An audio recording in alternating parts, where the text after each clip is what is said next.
تیری رضا پہ کھلے آنکھ لب پہ ہو میرے، ذکر تیرا تیرے پیار پر درود و سلام۔ الحمدللہ رب العالمین والصلاة والسلام علی خاتم النبیین اما بعد فاعوذ باللہ من الشیطان الرجیم بسم اللہ الرحمن الرحیم الصلاة والسلام علیک یا رسول اللہ وعلی آلک واصحابک یا حبیب اللہ، الصلاة والسلام علیک یا نبی اللہ وعلی آلک واصحابک یا نور اللہ۔ اللہ پاک کے آخری نبی جناب مکی مدنی رسول عربی صلی اللہ علیہ وآلہ وسلم کا ایک ارشاد عالیشان المعجم الاوسط کی حدیث ہے۔ ارشاد فرماتے ہیں من صلی علیہ مئتن کتب اللہ بین عینیہ براءۃ من النفاق و براءۃ من النار۔ فرماتے ہیں جو مجھ پر 100 مرتبہ درود پاک پڑھے، اللہ تعالیٰ اس کی دونوں آنکھوں کے درمیان لکھ دے گا کہ یہ شخص نفاق اور جہنم کی آگ سے آزاد ہے۔ سبحان اللہ۔ تو 100 مرتبہ دن میں درود پاک پڑھنے کی یہ برکت اور یہ فضیلت، واہ کیا بات ہے۔ اللہ پاک مجھے بھی کثرت کے ساتھ نبی رحمت صلی اللہ علیہ وسلم کی ذات بابرکت پر درود پاک پڑھنے کی توفیق بخشے، آپ کو بھی اللہ توفیق عطا فرمائے۔ مل کر اگر نبی پاک صلی اللہ علیہ وآلہ وسلم کی ذات پر درود پاک پڑھیں گے تو انشاءاللہ برکتیں نصیب ہوں گی۔ اور ویسے بھی ماشاءاللہ ابھی جو آنے والا جو اس سال ماہ ربیع الاول ہے، یہ 1500واں ماشاءاللہ یہ یوم ولادت ہے نبی پاک علیہ السلام کا، تو دنیا بھر میں ماشاءاللہ عاشقان رسول اپنے اپنے اعتبار سے دھوم مچا رہے ہیں۔ اور کل رات ماشاءاللہ مدنی مذاکرے میں امیر اہل سنت نے ایک بڑا پیارا اعلان بھی فرمایا کہ انشاءاللہ 1500 سالہ یہ جشن ولادت کی نسبت سے دعوت اسلامی دنیا بھر میں انشاءاللہ 1500 مساجد فیضان میلاد کے نام سے بنائے گی۔ سبحان اللہ۔ تو عاشقان رسول اپنے اپنے اعتبار سے الحمدللہ یہ اقدامات کر رہے ہیں، کوششیں کر رہے ہیں، تو ہم بھی کوششیں کر سکتے ہیں جتنا آپ سے ہو سکے۔ آپ مسجد نہیں بنا سکتے ہیں لیکن کوشش تو کر سکتے ہیں۔ یہ جو اعلان امیر اہل سنت کا ہے اس میں آپ حصہ لے سکتے ہیں، آپ اپنے شہر کے اندر مسجد بنا سکتے ہیں، ورنہ کم از کم درود پاک بھی ایک آپ پڑھ سکتے ہیں روزانہ 1500 مرتبہ درود پاک پڑھنے کی اگر آپ نیت کر لیں کہ 12ویں شریف تک انشاءاللہ روزانہ 1500 مرتبہ پڑھوں گا، 1000 مرتبہ پڑھوں گا، 1200 مرتبہ، 500 مرتبہ، جتنا آپ سے ہو سکے آپ یہ ترکیب بنائیں انشاءاللہ الرحمن۔ نبی پاک علیہ السلام کے میلاد کی برکتیں نصیب ہوں گی۔ صلو علی الحبیب صلی اللہ علی محمد وعلی آلہ وصحبہ وبارک وسلم۔ آئیے سب سے پہلے تلاوت قرآن کریم سے پروگرام کو باقاعدہ اسٹارٹ کرتے ہیں۔ توجہ کے ساتھ آپ بھی تلاوت قرآن کریم سماعت کیجیے گا۔ اعوذ باللہ من الشیطان الرجیم،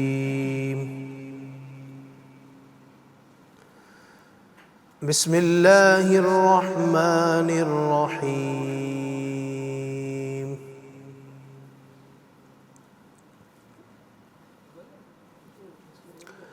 اللہ لا الہ الا هو الحی القیوم،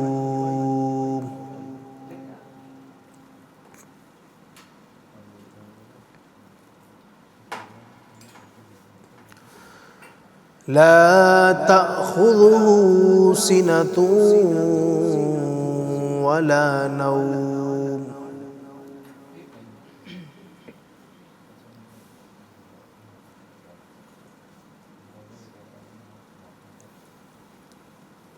له ما في السماوات وما في الأرض،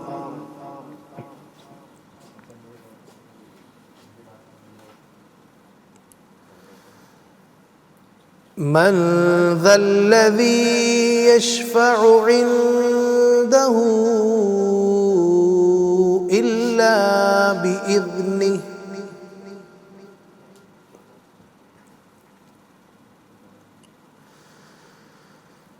يعلم ما بين أيديهم وما خلفهم،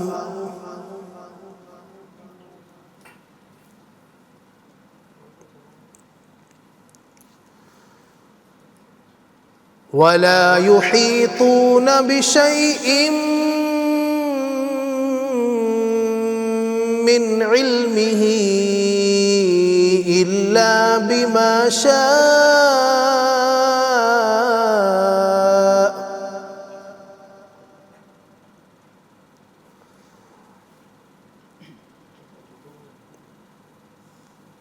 وسع كرسيه السماوات والأرض ولا يؤوده حفظهما وهو العلي العظيم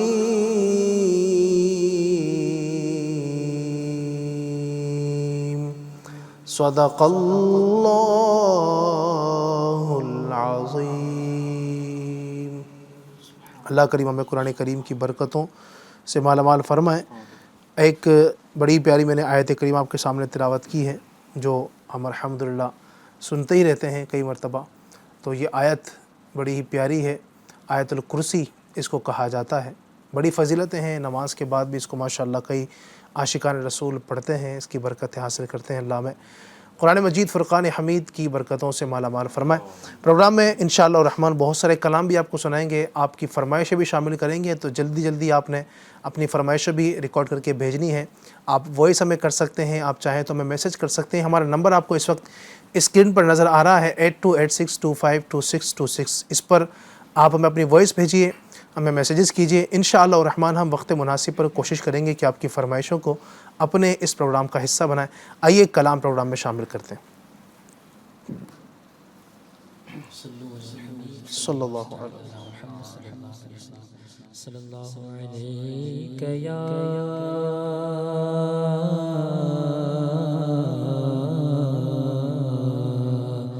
رسول اللہ وسلم علیک یا حبیب اللہ، پڑھیے صلی اللہ علیہ یا رسول اللہ وسلم علیک یا حبیب اللہ۔ دل بڑا بے قرار ہے آقا، دل بڑا بے قرار ہے آقا،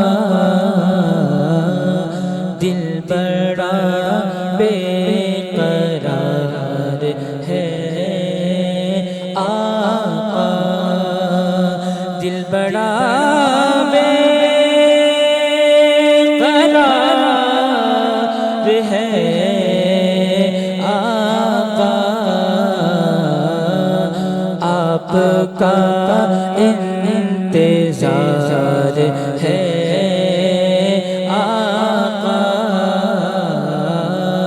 آپ کا انتظار ہے آقا،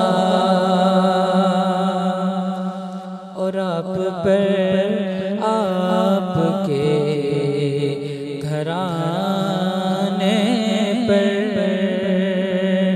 آپ پر آپ کے گھرانے پر، آپ پر آپ کے گھرانے پر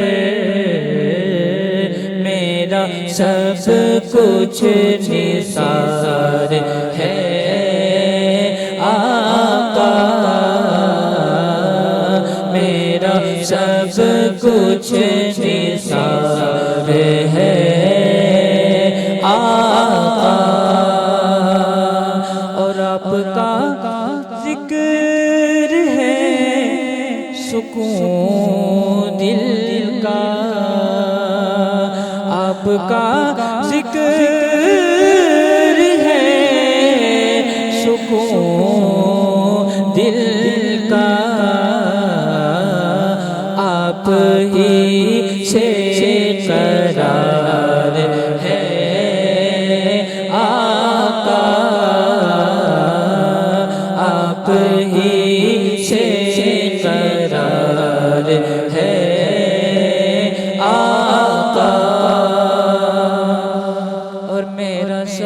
کچھ میری غلامی ہے، میرا سب کچھ میری غلامی ہے، میرا سب کچھ میری غلامی ہے، بس یہی افتخار ہے آقا، بس یہی افتخار ہے آقا، اور کچھ سہی آپ سے ہوا بستا، کچھ سہی آپ سے ہوا بستا، کچھ سہی آپ سے ہوا بستا، فضل پروردگار ہے آقا،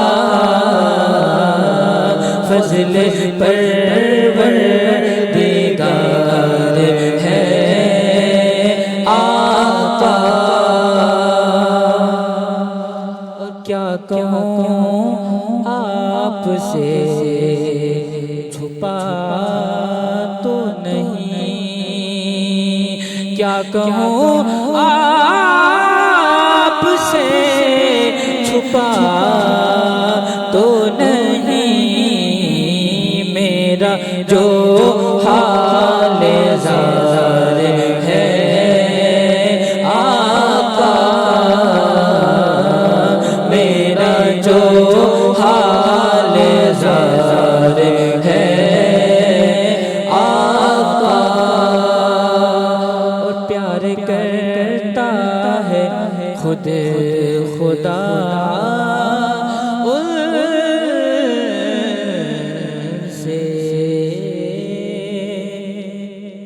پیار کرتا ہے خود خدا ان سے، ارے پیار کرتا ہے خود خدا ان سے،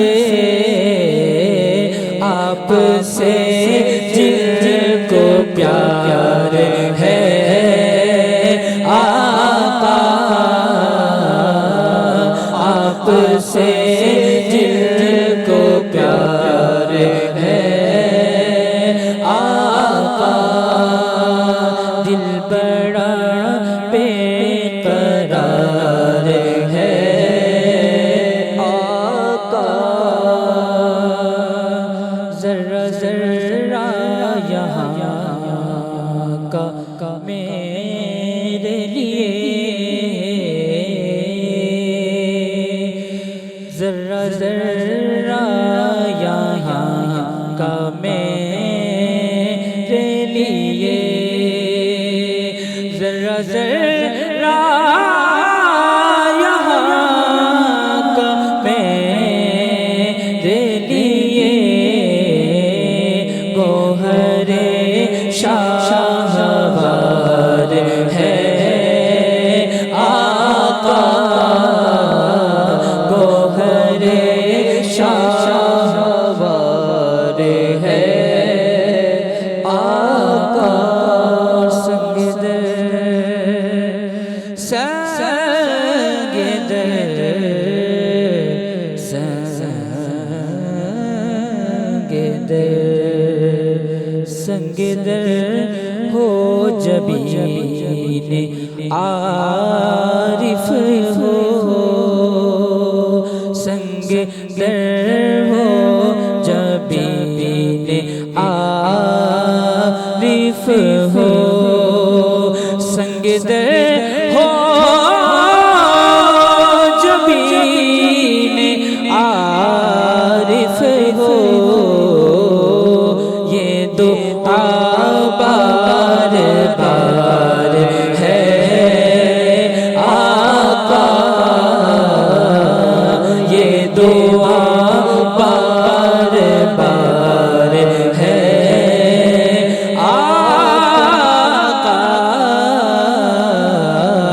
دل بڑا بے قرار ہے آقا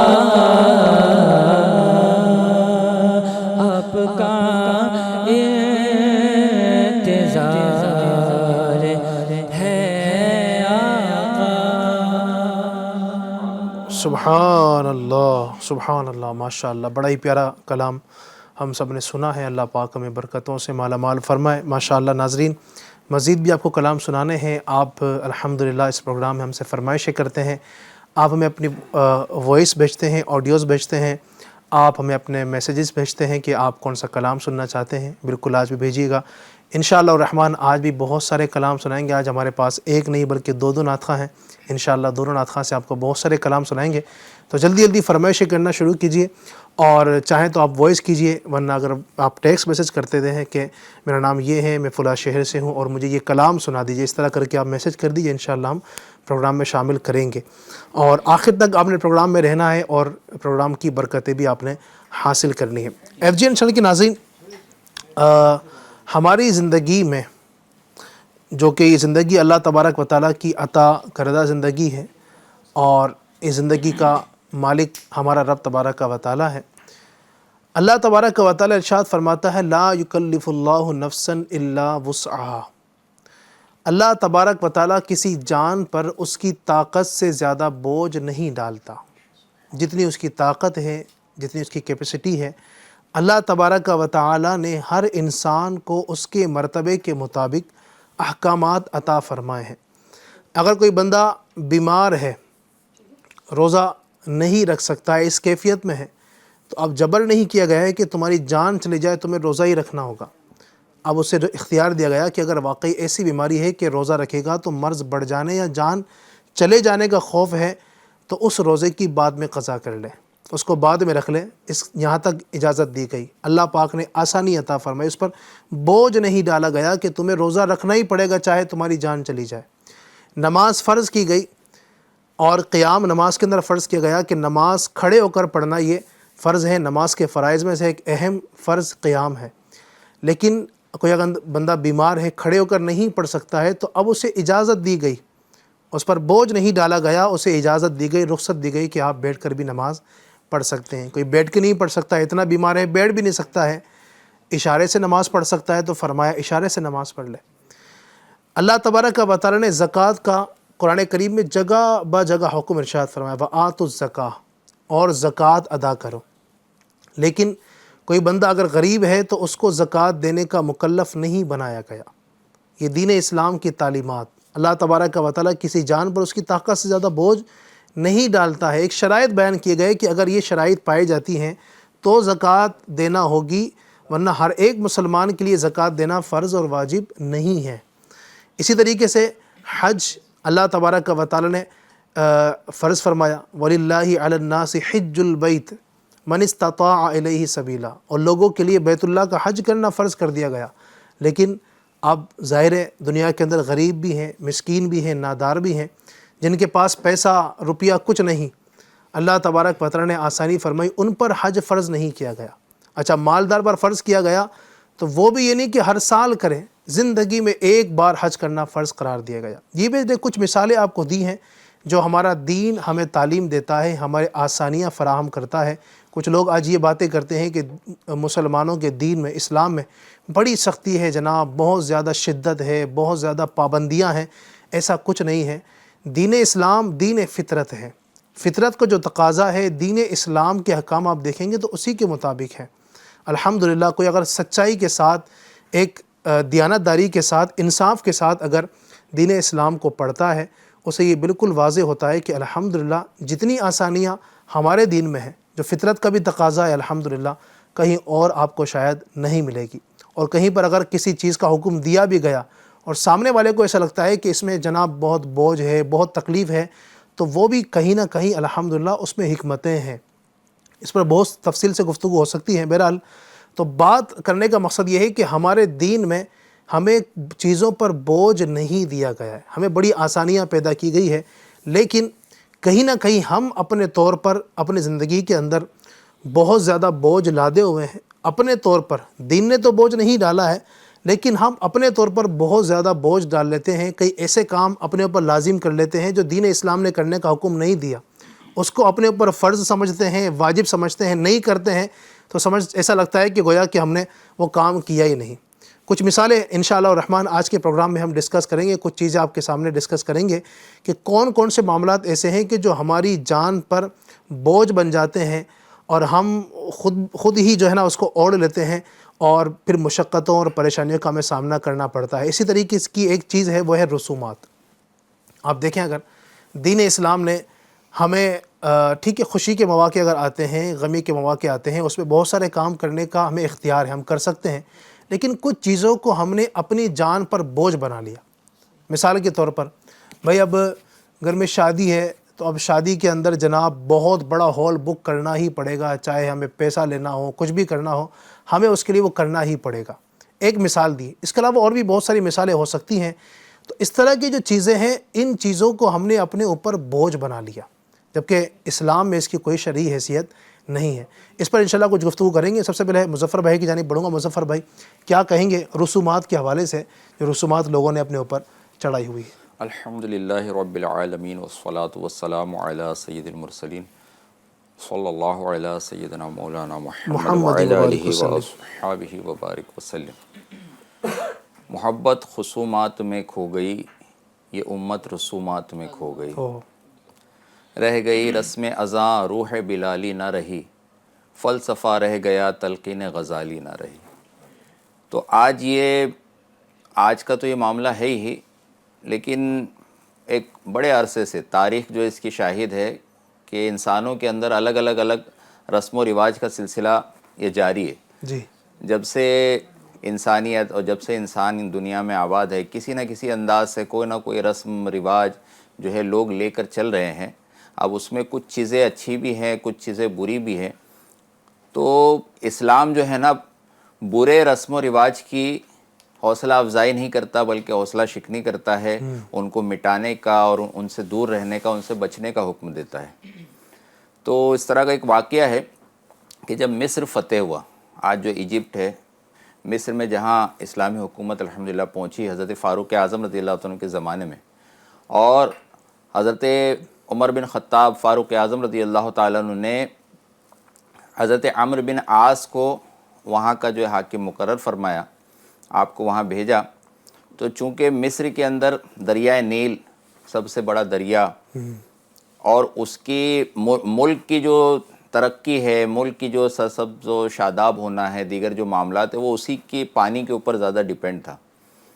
تو اب اس پہ ایک وقت ایسا آتا تھا کہ وہ آہستہ آہستہ اس کا پانی کم ہونے لگتا تھا۔ تو آپ کے سامنے بھی یہ معاملہ آیا تو لوگ آپ کے پاس آئے اور کہا کہ حضرت ہمارے یہاں پر برسوں سے ایک رسم جاری ہے کہ جب بھی دریائے نیل کا پانی کم ہونے لگتا ہے تو ہم کیا کرتے ہیں، ایک کنواری خوبصورت جو ہے لڑکی، اس کو اچھے اچھے لباس وغیرہ پہنا کر، زیورات پہنا کر، اس کے والدین سے اس کو لے کر، اجازت لے کر، اور پھر وہ لے جا کے ہم دریائے نیل میں ڈبو دیتے ہیں، غرقاب کر دیتے ہیں، زندہ اس کو جو ہے نا پانی کے اندر پھینک دیتے ہیں، ایک طرح سے بھیٹ چڑھا دیتے ہیں۔ تو یہ ہمارے اس طرح سے کرنے سے نا پھر دریائے نیل کا پانی پھر سے بڑھنے لگتا ہے۔ اب تک کا یہ تجربہ ہوتا آیا ہے، اور اس طرح کی ہم ایک قربانی دیتے ہیں، ایک جان کی قربانی دے دی گئی، اور پھر ہمیں اس کا جو ہے اس دریا کا پانی بڑھ گیا، اور اس سے جو بھی ہم کو فائدے حاصل کرنا تھے وہ ہوتے ہیں۔ تو حضرت عمرو بن عاص رضی اللہ عنہ جب یہ سنتے ہیں تو آپ فرماتے ہیں کہ اسلام میں اس کی بالکل کوئی ایسی اجازت نہیں ہے کہ کسی کی جان کو جو ہے اس طرح سے قربان کر دیا جائے، اور آپ اس کو منع کر دیتے کہ اسلام جو ہے نا ایسی جاہلانہ رسمیں جو ہے مٹانے کے لیے آیا ہے، یہ معاملہ ہرگز نہیں کیا جائے گا۔ صحیح۔ اب یہ معاملہ نہیں ہوتا ہے، اور اللہ تعالیٰ کی طرف سے یہ آزمائش آتی ہے کہ اس کا پانی جو ہے دریا نیل کا کم ہونے لگتا ہے۔ اب کم ہونے لگتا ہے تو کچھ لوگ جو ہے اب یہ سوچتے ہیں کہ اب یہاں یہ جو حاکم آئے ہیں یہ بات بھی نہیں مان رہے ہیں، قربانی بھی نہیں دے رہے ہیں، اور پانی کم ہو رہا ہے، پھر اب کھیتیاں جو ہے کیسے سیراب ہوگی، دیگر سارے معاملات کیسے ہوں گے۔ کچھ لوگ جو ہے مصر کو چھوڑ کر جانا شروع کر دیتے ہیں۔ اب یہ جو صورتحال آپ دیکھتے ہیں تو ایک خط جو ہے فاروق اعظم رضی اللہ عنہ کی بارگاہ میں روانہ کرتے ہیں، اس میں صورتحال لکھ کر بھیجتے ہیں، اس طرح کا معاملہ ہے، اور لوگ یہاں ایسی قربانی دیتے تھے، اس طرح کا معاملہ کرتے تھے۔ تو حضرت عمر بن خطاب رضی اللہ عنہ پر قربان کہ آپ ایک خط لکھ کر جو ہے آپ ایک خط روانہ کرتے ہیں، اور خط کس کے نام لکھا ہے؟ کسی حاکم، کسی انسان کے نام پہ نہیں، بلکہ دریائے نیل کے نام سے آپ نے خط لکھا ہے. سبحان اللہ.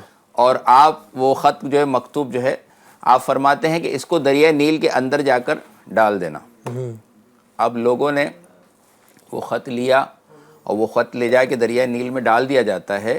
اب وہ خط کا ڈالنا تھا کہ اب دریائے نیل کا پانی بڑھنے لگتا ہے، بڑھتے بڑھتے وہ ایسا پانی سے بھرا ہوا ہو جاتا ہے کہ اس کے بعد سے پھر اس کا پانی اس طریقے سے کبھی کم نہیں ہوا، وہ خالی نہیں ہوا، اور وہ ایسا جاری ہوا الحمدللہ کہ پھر اس کی وجہ سے پورا مصر جو ہے وہ سرسبز و شاداب ہو گیا. سبحان اللہ. سبحان اللہ. تو لوگوں کو آج تک وہ جاری ہے الحمدللہ. اس کے بعد ویسا کوئی معاملہ نہیں آیا. واہ واہ.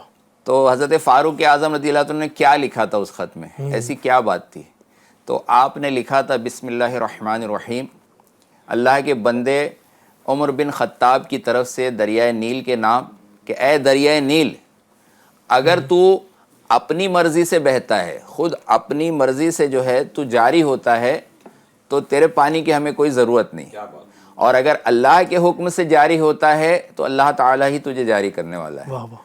تو بس یہ سن کر جو ہے یعنی قربان جائیے کیسی جو ہے حکومت تھی. سبحان اللہ. پانی کے اوپر بھی، پانی بھی آپ کی بات مان رہا ہے. واہ واہ. اور آپ یاد دلا رہے ہیں، اور آپ کی ایک کرامت تھی کہ یہ الحمدللہ یہ رقعہ وہاں پہنچنے سے وہ ایک جاہلانہ رسم، ایک بے قصور کی قربانی، اس کی جان کو جو ہے قربان کر دینا، یہ رسم بھی بند ہوئی، اور الحمدللہ عز و جل یہ دریائے نیل اس کا پانی جو ہے وہ بھی جاری ہو گیا، اور لوگوں کے اندر سے غلط فہمی دور ہو گئی. بعض لوگ جو ہے یہ اس طرح کے معاملات لے لیتے ہیں یا بدشگونی لے لیتے ہیں، ایسا کچھ معاملہ ہوا تو اب ہمارا نقصان ہو جائے گا.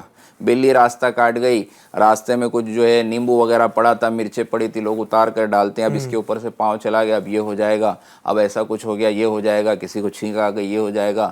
تو یہ بدشگونی کی جو ہے اچھا فال لینے کا تو اسلام میں بتایا گیا ہے کہ لیا جا سکتا ہے، لیکن بدشگونی کرنا یا پھر اس طرح کی جاہلانہ جو ہے نا رسموں کی وجہ سے کہ نہیں یہ نہیں کریں گے نا تو یہ بڑا نقصان ہو جائے گا، اور یہ دیکھو نہیں کیا نا تو دیکھو واقعی ہمارا یہ ہو گیا، یہ نقصان ہو گیا. تو ان چیزوں سے الحمدللہ رسم و رواج سے، ایسے رسم و رواج اس کا بوجھ اس سے بچنا چاہیے. ایک غیر ضروری بوجھ ہے، اور اس کی وجہ سے نہ صرف ہم پر بلکہ ایک معاشرے پر جو ہے نا لوگ ایسے کاموں کے کرنے کے جو ہے پر مجبور ہو جاتے ہیں کہ بھائی یہ کرنا ہی پڑے گا، نہ تو نہیں ہوگا. تو اگر اللہ پر بھروسہ کرے، دعا کرے، تو وقتی آزمائش بھی جو کوئی آئے گی تو وہ انشاءاللہ دور ہو جائے گی، اور ایسی بیجا رسموں سے بھی ہم بچیں گے. اور یہ چونکہ ظاہر ہے اس کے نقصانات بھی ہیں، پھر آپ دیکھ ہی رہے ہیں، اور جو واقعے بھی آپ نے سنا ہے اس میں جنہوں نے کہا تھا کہ ہم تو باپ دادا سے رسمیں چلتی چلی آ رہی ہیں. ہماری یہ بھی ایک چیز بولی جاتی ہے کہ حاجی صاحب بھائی وہ باپ دادا یہ کام کرتے چلے آ رہے ہیں تو ہم کیوں نہ کریں. اللہ تبارک و تعالی نے بھی اس کی سمجھیے کہ وہ مذمت بیان فرمائی. قرآن مجید کے اندر اللہ پاک ارشاد فرماتا ہے انا وجدنا آباءنا علی امۃ و انا علی آثارہم مہتدون. ان کا قول تھا، جو سامنے جو لوگ تھے اللہ پاک کے دشمن، جب وہ اس طرح کے معاملات کیا کرتے تھے تو اس پر یہ دلیل دیتے تھے کہ ہم نے اپنے باپ دادا کو ایک دین پر پایا اور ہم انہی کے نقش قدم پر ہدایت یافتہ ہیں. یعنی جو باپ دادا سے ہم چلتے چلے آ رہے ہیں، ہمارے باپ دادا یہ کام کر رہے ہیں تو جناب یہ ہم بھی کر رہے ہیں. تو یاد رکھیے باپ دادا کا کرنا یہ سند نہیں ہے. سند ہمارے لیے ہمارا دین ہے، ہماری شریعت ہے، ہمارا اسلام ہے. ہمارا اسلام، ہمارا دین، ہمارے رسول صلی اللہ علیہ وآلہ وسلم کی کیا تعلیمات ہیں، انہوں نے اس بارے میں کیا کہا ہے.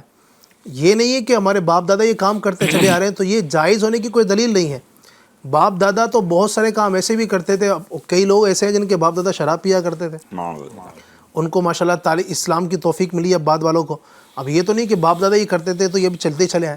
تو کون سے کام باپ دادا کی پیروی میں کرنے ہیں یہ دیکھنا ضروری ہے. باپ دادا اگر شریعت کے پاسدار ہیں تو ٹھیک ہے، آپ ان کی پیروی کر سکتے ہیں.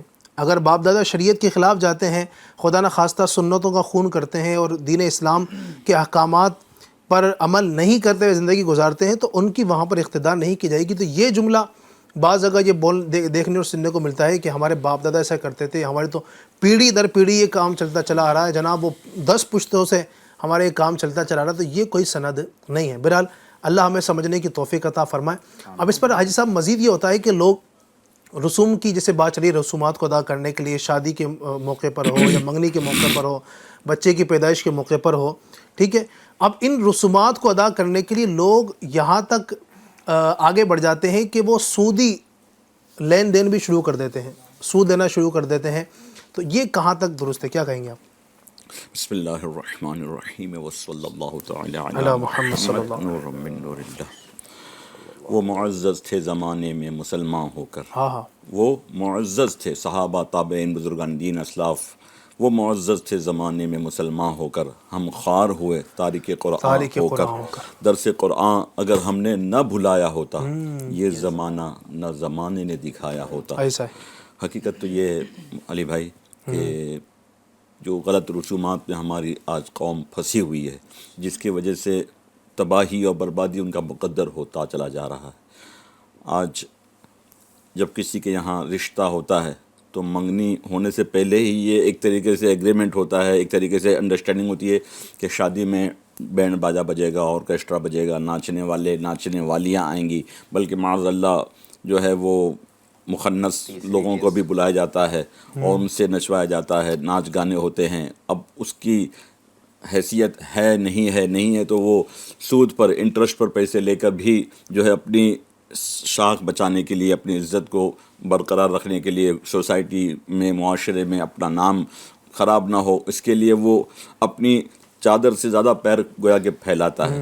اور بسا اوقات ایسے عبرت آموز واقعات رونما ہوتے ہیں کہ بندے کی روح کانپ جاتی ہے. بمبئی ہی کی بات ہے، بمبئی میں یہاں 2 ڈاکی کے قریب ایک نوجوان کی شادی تھی.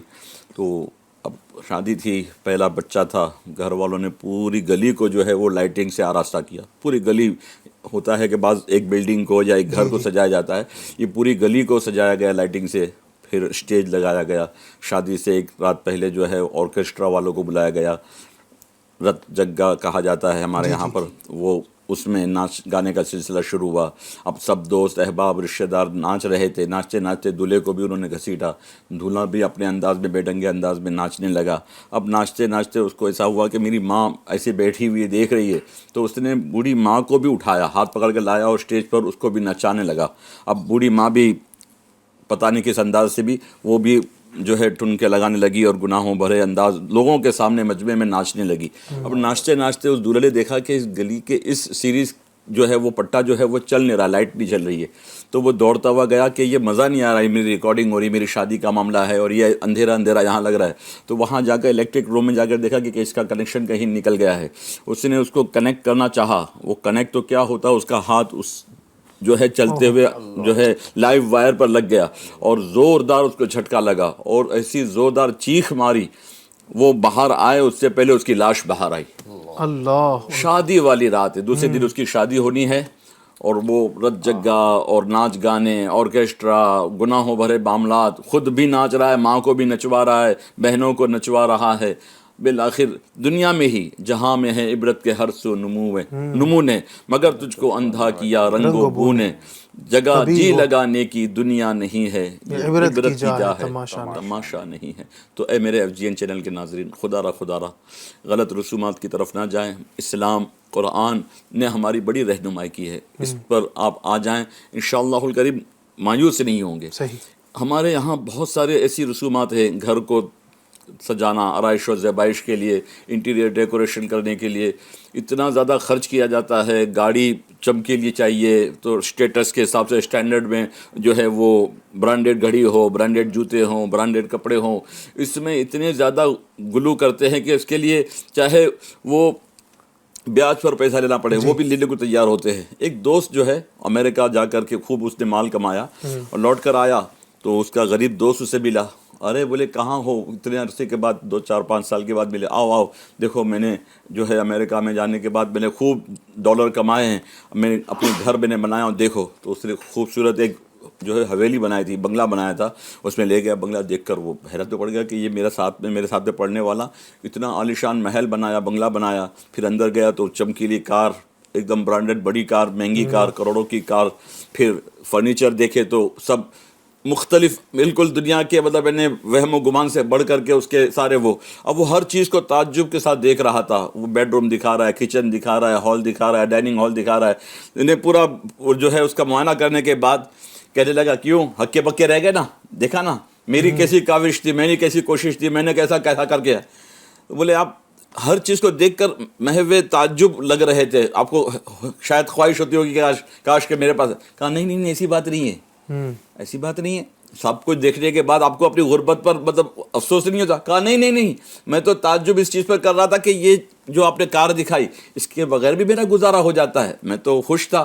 یہ بنگلہ دیکھا تو بنگلہ دیکھنے کے بعد بھی اللہ کا شکر ادا کر رہا تھا کہ یہ اللہ تیرا شکر ہے کہ میں اس بنگلے کے بغیر بھی چھوٹے سے کمرے میں بھی اپنی گزر اوقات کا سامان کر لیتا ہوں. یہ سارے جو آرائش و زیبائش کے سامان آپ نے دکھائے, میں ہر چیز کو دیکھ کر اللہ کا شکر ادا کر رہا تھا کہ رب تعالیٰ نے مجھے ان تمام اشیاء سے بچ کر بھی اچھی زندگی گزارنے کی اس لیے سعادت بخشی ہے, میں اس کا محتاج نہیں ہوں. تو اسے احساس ہوا کہ واقعی اگر بندہ چاہے تو سادگی والی زندگی, کھانا پینا جو اللہ پاک نے دیا ہے, ظاہر سی بات ہے ذائقہ زبان کی نوک تک ہے, پیٹ پہ جانے کے بعد وہ ذائقہ نہیں رہتا. اور اس کا جو حشر ہوتا ہے وہ چاہے بہت بیش قیمت کھانے کھائے ہوں یا سادہ سا دال چاول چٹنی روٹی ہی کھائے ہو, اس کا انجام وہی ہونا ہے.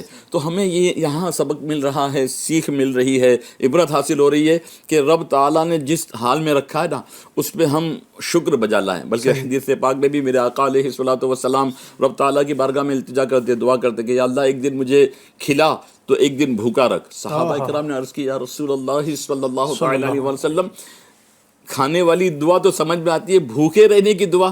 ارشاد فرمایا جس دن وہ مجھے کھلائے گا میں شکر کر کے اس کے شکر گزار بندوں میں شامل ہونا چاہوں گا, اور جس دن وہ مجھے بھوکا رکھے گا میں صبر کر کے اس کے صابرین میں شامل ہونا چاہوں گا. سبحان اللہ, واہ واہ واہ. تو ہمیں یہ سبق دیا جا رہا ہے, تعلیم دی جا رہی ہے کہ ہم اپنی چادر کے مطابق ہی پیر پھیلائیں. بہت زیادہ لوگوں کو دکھاوے کے لیے, نام و نمود کے لیے, اپنے اسٹیٹس کو, اپنے پریسٹیج کو, اپنے سوسائٹی میں اپنی عزت کو بڑھانے کے لیے بے جا عزت, یہ جس کی کوئی حقیقت نہیں ہے. ہمارے ابھی دوست کے بیٹے کی شادی ہوئی, انہوں نے جو ہے وہ بیرون ملک جا کے شادی کی. فی نفر میں بھی ان کے مطلب جو دیکھ کر آیا, جس مطلب ان جگہ کا مطلب وہ ہوا تھا, شادی ہوئی تھی, میں بھی 4-5 دن پہلے اسی ملک میں تھا. تو دیکھا مطلب تقریباً 40-45 منزلہ ٹاور ہے اور پوری بلڈنگ ان کی ہے, پورا مطلب وہاں انہوں نے جو ہے لیک سائڈ ہے اور بہت مشہور ملک ہے دنیا کا, لیکن میں نام لینا نہیں چاہتا ہوں قصداً. انہوں نے 10 پروگرام رکھے ہوں گے, کسی میں 5,000, کسی میں 8,000, کسی میں 10,000, کسی میں 20,000, کسی میں 25,000 روپیہ فی نفر. اگر ایک پلیٹ اٹھاتے ہیں, ایک پلیٹ اٹھائے تو 20-25 ہزار روپیہ لگ جائے. اتنا کھانوں کا اہتمام, اتنے انواع و اقسام, یعنی ایک پلیٹ کا 20-25 ہزار. اور شادی والے رات انہوں نے ایک پلیٹ کا 50,000 روپے کا کھانا رکھا تھا. اللہ اکبر. اب بتائیے کتنا اسراف, اتنا. اگر 1,000 آدمی آئے ہوں, ویسے تو 5-7 ہزار آدمی آئے ہوں گے, لیکن 1,000 آدمی بھی ہوں, 50,000 روپے کے حساب سے آپ اندازہ لگائیں کتنا پیسہ فضول خرچی میں چلا گیا. نہ جانے اس کے ذریعے کتنی مساجد تعمیر ہو جاتی, نہ جانے کتنے مدارس کا بھلا ہو جاتا, نہ جانے کتنی بیواؤں کو سہارا مل جاتا, نہ جانے کتنی بچیوں کے جو ہے رشتے پائے تکمیل تک پہنچ جاتے, نہ جانے کتنے گھرانوں کی بیماریوں کا جو ہے مداوا کا سامان بن جاتا. لیکن نہیں, یہ اپنے اسٹیٹس اور اپنے وہ کرنے کے لیے. اب اس کے بعد ہوا کیا علی بھائی, وہ شادی ہوئی, ہنی مون کے لیے یوروپ چلے گئے, سوئٹزرلینڈ گئے, جہاں جہاں جانا تھا. جا کر آنے کے بعد 2 مہینے کے بعد وہ بمبئی دولہے دلہن آئے. کچھ دنوں کے بعد دلہن نے کہا کہ میں اپنی ماں کے گھر جاؤں, تو ظاہر سی بات ہے جائیے, بیرون ملک میں تھے, یہاں سے گئے. 2-2.5 مہینہ یہ رشتہ چلا اور وہ بچی گئی تو واپس آنے کو تیار نہیں. اللہ اکبر. جبکہ یہاں جو انہوں نے بمبئی میں جنہوں نے ہمارے دوست کے بیٹے ہیں انہوں نے گھر بنایا تھا, کہتے ہیں کہ 2 فلیٹ میں 200 کروڑ روپیہ خرچ کیا. 200 کروڑ روپیہ خرچ کیا. انہیں ان کے گھر والے کہتے ہیں کہ اگر گھر دیکھے تو ایسا لگے کہ کہنا نہیں چاہیے کہ جنت کی تشبیہ ہے. انہیں جنت کے کوئی ایسے کہہ سکتے کہ اس طرح کے مناظر بنائے, اس طرح کی آرائش و زیبائش کی ہے, لیکن پھر بھی کیا نتیجہ نکلا. یعنی کروڑوں روپیہ خرچ ہو گیا, اربوں روپیہ, اربوں روپیہ, کروڑوں نہیں, اربوں روپیہ شاید خرچ ہوئے ہوں گے. یہ رسم و رواج نے ہماری جان لے رکھی. اللہ اکبر. اور پھر اس کو دیکھا دیکھی, جو غریب ہے, متوسط کلاس کا ہے, مڈل کلاس کا ہے, وہ تو مطلب وہ حسرت پہ ہی رہ جاتا ہے. پھر سوچتا ہے کہ یار انہوں نے اتنا کچھ کیا ہے, میں کیا اتنا نہ کروں کہ وہ 50,000 روپیہ کا پر رکھتا ہے ہیڈ تو میں 2,000 3,000 یہاں 2-3 ہزار روپیہ بمبئی میں شاید ہمارے جن چینل والوں کو شاید تعجب ہوتا ہوگا کہ 2,000 روپیہ 3,000 روپیہ ایک پلیٹ کا. جی ہاں 2,000 روپیہ. آپ کے بچے نے بھی اگر پلیٹ اٹھا لی تو ایک نفر جی ہاں وہ پلیٹ کے حساب سے ہوتا ہے. 1000 پلیٹیں رکھی کھائے نہیں کھائے نہ کھائے ایک لقمہ ہی اس پہ ڈال لے نہ بھی کھائے تب بھی وہ پلیٹ کاؤنٹ ہو گئی. ان کے یہاں کاؤنٹنگ ہوتی ہے کہ 1,000 2,000 3,000 5,000 پلیٹیں رکھی ہے.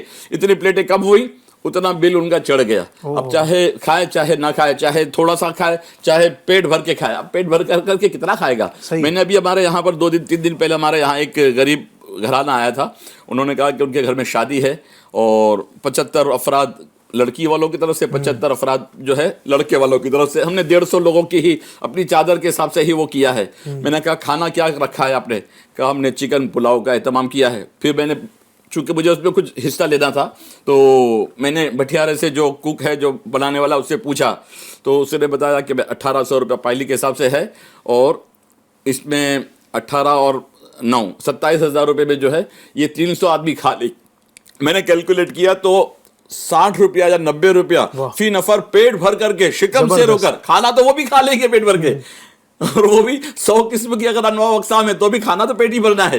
پیٹ ایک بریانی اور میٹھے سے بھی بھر سکتا ہے, آئس کریم سے بھی مطلب گزارا ہو سکتا ہے. تو میں نے اندازہ لگایا کہ 70 روپیہ 80 روپیہ 90 روپیہ بہت ہو گیا تو فی نفر 100 روپیہ 100-150 افراد آئے تو 15,000 روپے میں شادی بھی ہو گئی. انہوں نے اپنی چادر کے حساب سے جو ہے نا وہ پیر پھیلانے کی نیت کی تو رب تعالیٰ نے ان کے لیے گویا کہ ایسے ذہن میں عطا فرما دیا, فکر عطا فرما دی.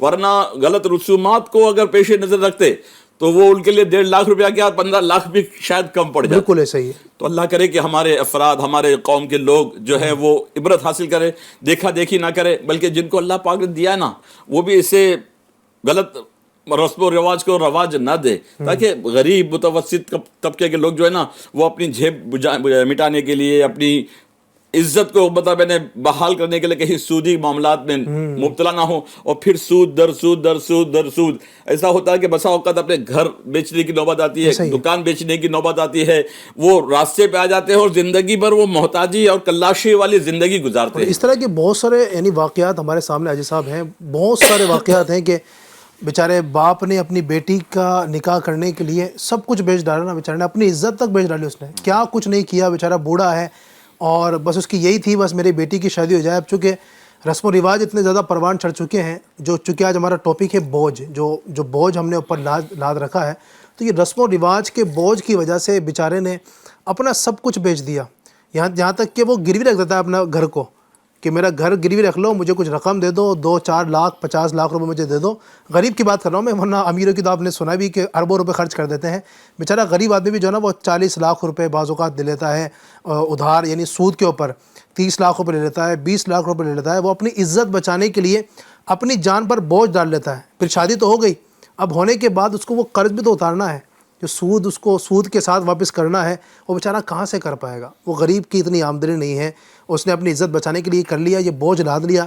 پھر بوجھ در بوجھ یہ آتا ہے یہاں تک کہ پھر اس طرح کے بھی واقعات سننے میں آتے ہیں کہ جب وہ ادا نہیں کر پاتا ہے, ایک وقت آتا ہے مایوس ہو کر وہ اپنی جان ہی دے ڈالتا ہے, خودکشی کر لیتا ہے, اپنے آپ کو مار ڈالتا ہے. تو اس طرح کے واقعات ہوتے ہیں. تو اللہ تبارک و تعالیٰ سے ہم عافیت کا سوال کرتے ہیں, یہ اپنی جان پر بوجھ نہ ڈالیں. ہم چاہیں تو آسانی کے ساتھ بھی نکاح ہو سکتے ہیں, ہم چاہیں تو ہم اس پہ بہت سارا خرچ کر سکتے ہیں. اللہ رب العزت نے آپ کو دیا ہے اگر, تو بالکل آپ اللہ تبارک و تعالیٰ کی توفیق سے خرچ کرنا چاہیں, اس میں دکھاوا نہ ہو, اس کا بھی خاص خیال رکھیں. لیکن اگر نہیں ہے آپ کے پاس پیسہ تو لوگوں کا کیا ہے, دیکھیں لوگ ایک وقت کا کھانا کھانے آئیں گے, یہ چلے جائیں گے. ایک وقت کا کھانا کھانے کے لیے, یعنی لوگ بھی بڑے اس طرح کے ہیں کہ صرف ایک وقت کا کھانا کھانے کے لیے اتنے مطالبات, اتنی رسومات کو کر رکھا ہے. ایک وقت کے کھانے ایسا تو ہے نہیں کہ ایک بار, جیسے آپ نے جو مثال دی کہ 20,000 50,000 کا وہ ایک پلیٹ کا کھانا ہے, ایک ٹائم کا ہے صرف. ایسا تو ہے نہیں کہ اس کو ایک پلیٹ اٹھائی, اب وہ چاہے 100 آئٹم کھائے چاہے 2 آئٹم کھائے, اس کا 50,000 روپے کا بل لگ گیا. اچھا پھر ایسی شادیوں میں اب ہوتا کیا ہے, جب ایسی شادی ہے تو بیوی کہتی ہے کہ یہاں تو اچھے کپڑے لینے پڑیں گے, تو 10,000 20,000 روپے سے گزارا نہیں ہوگا. جی علی بھائی, ہمارے یہاں پر میت میں بھی جو ہے نا وہ مستورات 50,000 لاکھ روپے کا لباس پہن کے جاتے ہیں. سفید لباس سادہ ہوتا ہے لیکن لاکھ روپے کے لباس کے میت میں جا رہے بڑے بڑے لوگ آئیں گے, تو وہاں انہیں برقع تو نام کا ہی نہیں ہے, پردہ تو نام کا نہیں ہے, کپڑے ایسے چاہیے کہ جو بھلے سادہ لگے لیکن لاکھ روپے کا وہ چاہیے. اب جب میت میں جانے والی عورتیں, لڑکیاں آج لاکھ روپے کا لباس کا مطالبہ کر رہی ہیں, تو شادیوں میں کیا کرتے ہوں گے؟ اور وہ بھی بڑے لوگوں کے یہاں, بڑے سٹینڈرڈ میں, بڑے 5 اسٹار ہوٹل میں, 7 اسٹار ہوٹل میں, لگزریس مطلب پارک میں, اور جو ہے لانج میں اگر کہیں شادی ہو رہی ہے تو نہ جانے وہ مرد جو بیچارہ مڈل کلاس کا ہے وہ تو مر جاتا ہوگا. وہ ان کے مطالبات پورے کرنے کے لیے وہ ان کو برانڈڈ جوتے, اچھا پھر وہ گزشتہ شادی میں جو کپڑے پہنے تھے وہ تو سب لوگوں نے دیکھ لیا, وہ کہیں گے کہ وہی کپڑے پہن کر آ گئے. تو یوں ایک غلط رسومات کا بوجھ اپنے سر پر لاتے ہوئے, جوتے بھی نئے چاہیے, گھڑی بھی نہیں چاہیے, نیکلیس بھی نیا چاہیے, مطلب انہیں بریسلیٹ بھی نیا چاہیے, پتہ نہیں کیا کیا کیا کیا مطالبات ہوتے ہیں, اور بیچارے پس جاتے ہیں. اللہ پاک عافیت کا معاملہ فرمائے, اللہ آسانی فرمائے. تو جائز مطالبات بھی کوشش کیا کریں. اسلامی بہنوں کے لیے بھی اس میں ہے, چونکہ اس وقت کیبل کے ذریعے ہمارے کئی گھروں کے اندر یہ پیغام پہنچ رہا ہے. اسلامی بہنیں بھی ہو سکتا ہے گھر میں ہماری آوازوں کو سن رہی ہوں, اسلامی بھائی بھی ہوں گے, بچے بھی سن رہے ہوں گے. تو بچوں کو بھی چاہیے کہ شادی بیاہ کے موقع پر اور دیگر مقامات پر جو ہے نا وہ اس طرح اپنے ابو سے مطالبات نہ کریں. اسلامی بہنوں سے بھی گزارش ہے اپنے شوہر محترم سے اس طرح کی مطالبات نہ کریں. اسلامی بھائیوں کو بھی چاہیے کہ وہ ایک نارمل انداز میں گھر والوں کو لے کر چلیں, ان کا ذہن بنا کر لے کر چلیں. یہ پیسہ اگر بچے گا تو آگے کام آئے گا. بعض اوقات پھر ایسا آڑا وقت آ جاتا ہے کہ آدمی پھنس جاتا ہے, سارا پیسہ لٹا دیا شادی بیاہ پر, اور جب کبھی وقت آیا اللہ نہ کرے کوئی بیماری آ گئی تو پھر اب وہ مانگتا پھر رہا ہے. ایک بزرگ کا واقعہ یاد آ رہا علی بھائی. جی, ایک بزرگ کو کسی نے دعوت دی, اب سارے لوگ گاؤں کے آبادی کے سب جمع تھے اس محل میں, اور وہ بزرگ اللہ والے تھے, پھٹے پرانے کپڑے پہن کر جو ہے وہ محل میں داخل ہونے لگے. کہا آپ کہاں جا رہے ہو؟ کہا دعوت ہے. ارے آپ جیسا فٹیچر آدمی, کپڑے پھٹے ہوئے فقیر آدمی, چلو نکلو یہاں سے. دھکے مار کر اس کو واچ مین نے نکال دیا. میزبان تو اندر تھے, لوگوں کو کھلانے پلانے میں لگے ہوئے تھے. اب جو سپاہی تھے باہر, واچ مین تھے, انہوں نے اس کو دھکا مار کے نکال دیا. پھر کچھ دیر کے بعد انہوں نے اچھا لباس خریدا, مطلب لیا, اور وہ پہن کر کے آئے. تو اچھا لباس تھا, ٹھاٹ باٹ تھے, تو انٹری دی گئی. اب انٹری دی گئی تو اندر جانے کے بعد میزبان نے بھی ان کا استقبال کیا. اب انہوں نے کھانا لیا, آستین کے اندر ڈال رہے ہیں, کبھی جو ہے وہ صدری کے اندر ڈال رہے ہیں, کبھی جیب کے اندر ڈال رہے ہیں. اب میزبان نے کہا حضور یہ کیا کر رہے ہیں؟ کھانا کھانے کے لیے ہوتا ہے یہ سب, آپ چاہے تمہیں پارسل بنا کے دے دوں گا اگر آپ کو لے جانا ہو تو. کہا نہیں نہیں نہیں نہیں نہیں, یہ کھانا مجھے نہیں دیا جا رہا ہے, یہ میرے لباس کو دیا جا رہا ہے. یہ میں لباس پہن کر آیا تو مجھے انٹری ملی ہے, اور اسی کو میں لباس کو پہنا لے, تیری وجہ سے مجھے انٹری ملی ہے. تو یہ غلط رسومات کی وجہ سے بھی جو ہے نا بعض اوقات اتنا بوجھ ہوتا ہے کہ وہ بندہ بس نہ چاہتے ہوئے بھی ایسے کپڑے پہنتا ہے اور ایسے لباس کو خریدتا ہے.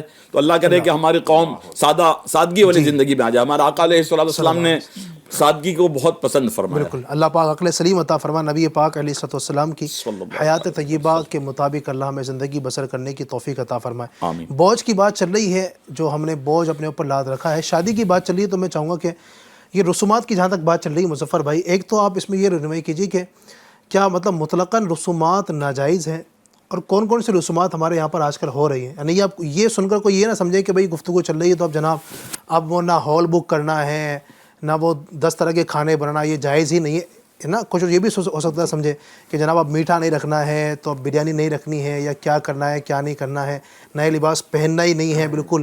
تو یہ کہاں تک اس کی اجازت بھی ہے یا نہیں ہے. اور دوسرا یہ کہ جو رسومات ہمارے یہاں پر ہوتی ہیں کس کس طرح کی ہوتی ہیں؟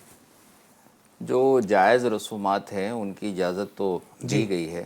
جیسے نکاح کے موقع پر دولہے کو جو ہے نا پھولوں کا صحرا پہنایا جاتا ہے. جی, گلاب کے پھول ہیں, دیگر پھول ہے, چہرہ چاہے اس میں ڈھک جائے, اس کو باندھا گیا ہو, تو پھولوں کا صحرا پہننا یہ جائز ہے, اس کی اجازت دی گئی ہے.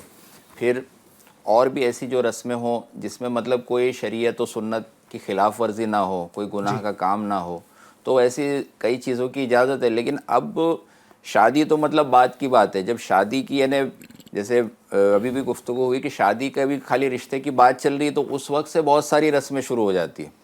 اچھا یہ یہاں آنا ہے, دیکھنا دکھانا ہے, تو ٹھیک ہے چلیے ملاقات ہوئی, لوگوں نے دیکھا, اب اسی وقت سے بھائی آنا ہے پہلی بار تو اتنے سارے تحفے لے کر آنا ہے, یہاں سے مطلب اتنے یہ معاملات ہو گیا. کچھ بات ہوئی آگے مزید پکی ہونے کی بات ہوئی ہے, یا چھوٹی سی جو ہے آج جو ایک منگنی کا معاملہ ہے, تو آج یہ انداز بھی منگنی کے وقت بھی ایک بڑے کھانے کا آرڈر دے کر اور کسی ہال وغیرہ میں آج کیا جا رہا ہے کہ بھائی آج خاص صرف رشتہ داروں کو ہی بلانا ہے نا, تو منگنی کرنے میں مطلب لوگوں کو جمع کرنا ہے.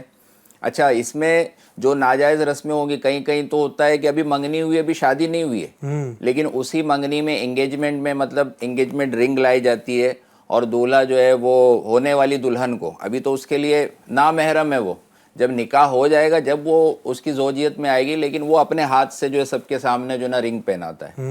کہیں ہاتھ جو ہے ملانے کا یا اس طرح کا ساتھ میں بیٹھنے کا معاملہ ہوتا ہے، گھومنے پھرنے کا، بہت ساری ایسی غلط رسمیں جو یہ شروعات سے. اچھا ابھی صرف منگنی ہوئی ہے، بعض اوقات مطلب بات ہوتی ہے بھائی 6 مہینے بعد، 1 سال بعد، 2 سال بعد شادی ہوگی، یا لڑکا جو ہے باہر جا رہا ہے یا پڑھائی چل رہی ہے، اتنے ٹائم کے بعد ہوگا، اور یہ بعض اوقات جو ہے نا یہ باتیں یہ ٹوٹ بھی جاتی ہے، جو منگنی ہوتی ٹوٹ جاتی ہے، نہیں ہوا رشتہ وہاں پر. لیکن آج ہی جو لوگ جو ہے ابھی سے یہ سارے معاملات وہ کر کے اس کے اندر خرابیاں پیدا کر دیتے ہیں. پھر چلیے شادی وغیرہ کا معاملہ آیا تو شادی کے ہونے سے پہلے یہ طے ہوتا ہے اتنے افراد آئیں گے اور گانا باجا ہوگا، ہمیں کوئی چیز کی مطلب وہ نہیں چاہیے، پابندی نہیں چاہیے، ہماری طرف سے تو یہ ہونا چاہیے. بارات آئے گی اور پٹاخے پھوڑے جائیں گے، ویڈیو شوٹنگ ہوگی، ویڈیو شوٹنگ ضروری ہے، عورتوں میں بھی ہوگی، بہت ساری ایسی رسمیں. اب ظاہر ہے آپ نے بھی جو شروعات میں کہا کہ باپ دادا کی پیروی یا ہمارے خاندان میں یہ ہوتا آیا ہے، ہمارے یہاں جگہ جگہ جو ہے یہ چیز ہوتی آئی ہے، اس کو بندہ جو ہے نا اس کو چھوڑ کر رکھے اور یہ دیکھے بھائی شریعت پر جو ہے نا شریعت پر عمل ہو رہا ہے کہ نہیں ہو رہا ہے، شریعت کی خلاف ورزی تو نہیں ہو رہی. تو ایسی بہت ساری رسمیں. پھر شادی بیاہ میں کھانے میں بٹھانے میں بعض لوگ جو دیندار ہوتے ہیں کوشش کرتے کہ بھائی جو عورتوں کا سیکشن ہوگا پورا سیپریٹ ہوگا، پردے کا انتظام ہوگا، وہاں مرد داخل نہیں ہوں گے، اگر وہ آئیں یا مطلب برقع وغیرہ اٹھا کر بھی ان کو کھانا ہو تو کوئی غیر محرم جو ہے داخل نہیں ہوگا، تو وہ پابندی کراتے ہیں. لیکن آج جو ہے نا برائے نام بعض لوگ بھائی یہ سب چیزوں کو وہ نہیں کرتے کہ بھائی یہ سب نہیں ہوگا، اور برائے نام بس تھوڑا سا بیچ میں ایک سیپریٹ وہ کر دیتے ہیں، دونوں طرف نظر آ رہا ہوتا ہے. اور پھر اس کے بعد معاملہ یہ بھی ہے کہ مرد جو ہے وہ عورتوں میں جاتے ہیں، عورتیں آ کر مردوں میں، بیچ میں کوئی کسی کی فیملی ہے تو ساتھ میں مل کے بیٹھ کے کھا رہے ہیں. اس طرح کا یہ سب انداز بہت سارے یعنی گناہوں کا اور بہت سارے معاملات کا مطلب یہ پورا مجموعہ ہو جاتا ہے. اور پھر اس کی خرابیاں بھی دیکھنے ملتی ہے کہ وہ شادی پہلے جو کبھی خانہ آبادی ہوتی تھی، برسوں لوگوں کی شادیاں چلتی تھی، 10 سال 20 سال ہو گئے، 25 سال ہو گئے، 50 سال ہو گئے، سلور جوبلی منا لی، گولڈن جوبلی منا لی کہ بھائی ماشاءاللہ شادی پر یہ قائم ہی ہے. اور آج ایسے معاملات ہو گئے. پہلے ایک تھا کہ بھائی جو جس کی بیٹی کی شادی ہوتی تھی باپ بھی سمجھا کے گھر سے بھیجتا تھا کہ بیٹا اب یہاں سے تیری ڈولی اٹھ رہی ہے، اب وہاں سے بس تیری میت اٹھنی چاہیے. کیا بات، وہاں سے تو جو لڑ جھگڑ کر واپس آئے گی، اپنے باپ کا گھر ہے، میں وہی بات نہیں سننے والی، جو کچھ تیرا اب آگے جینا مرنا ہے، آگے تیری زندگی گزارنا تیرا اب اس گھر کے ساتھ ہے. ہمارا گھر تو سمجھو پرایا گھر ہو گیا اب تیرے لیے، اور پرایا گھر تھا، یہ تیرا اصل گھر ہے. اس طرح سے بول کر جو ہے نا وہ کیا جاتا تھا. تو اس میں بھی گھر جو ہے نا، اور عورتیں بھی تیار تھی اس میں سیٹلمنٹ کے لیے کہ بھائی جیسا بھی ہے اب یہ میرا مقدر ہو گیا. لیکن آج کی تاریخ میں ماں کہہ کے بولتی ہے بیٹی ذرا بھی مطلب کچھ ہو نا، ہم بیٹھے، ہم زندہ ہیں، ہاں واپس آ جانا فوراً. اور دیگر جو ہے ہم سبق سکھائیں گے قانونی طور پر بھی، اور اپنے معاشرے میں لوگوں کے ساتھ بیٹھ کر ہم، اور پھر جاتے ہی وہاں شوہر کو بالکل اپنے قابو میں کر لینا.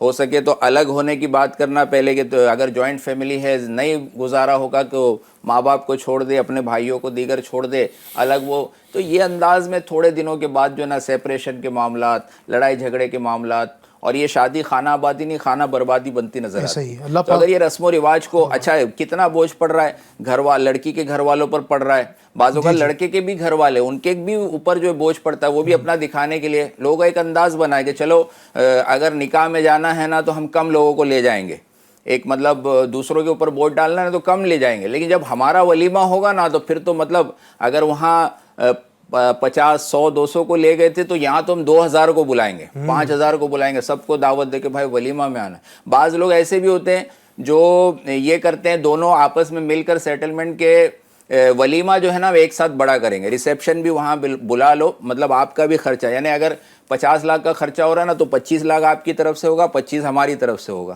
تو یہ بھی بوجھ کبھی لڑکی والوں پر، لڑکوں والوں پر. اور وہی ہے کہ قرض وغیرہ لے کر جو معاملہ کر رہے ہیں، یا ایک شادی جو ہے وہ تو ہو گئی لیکن اب اس کا بار جو ہے نا وہ برسوں تک لوگ جھیل رہے ہیں اور نقصانات اٹھا رہے ہیں. علی بھائی یہاں پر منگنی میں ہمارے یہاں بمبئی میں مجھے پتا ہے، میں نے دیکھا ہے کہ 2-2 ہزار روپے کے وہ انگیجمنٹ سیریمنی کے کارڈ دیے جا رہے ہیں 2,000 روپے، اور صرف 2,000 روپے کارڈ نہیں، اس میں ڈرائی فروٹ ملایا جا رہا ہے، کیک کا ڈبہ دیا جا رہا ہے. یعنی وہ ایک آدمی کو جو دعوت دی جا رہی ہے اس کو 4-5 ہزار روپے کا وہ دیا جا رہا ہے، اور یہ گویا کہ کہا جا رہا ہے کہ ہم نے تو چھوٹا سا نذرانہ پیش کیا، جب آپ آئیں تو اپنا ذرا اچھا کور لے کر آئیے گا، یہ بھی ہوتا ہے. وہ اپنا اچھا گفٹ لے کر آئیے گا.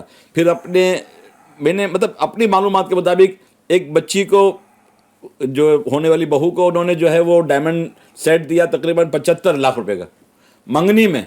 اللہ، یعنی وہ جو ان کے رشتہ دار تھے وہ کہہ رہے تھے کاش کہ یہ ایسا نہ کر کے 75 لاکھ روپے مسجد میں لگا دیتے.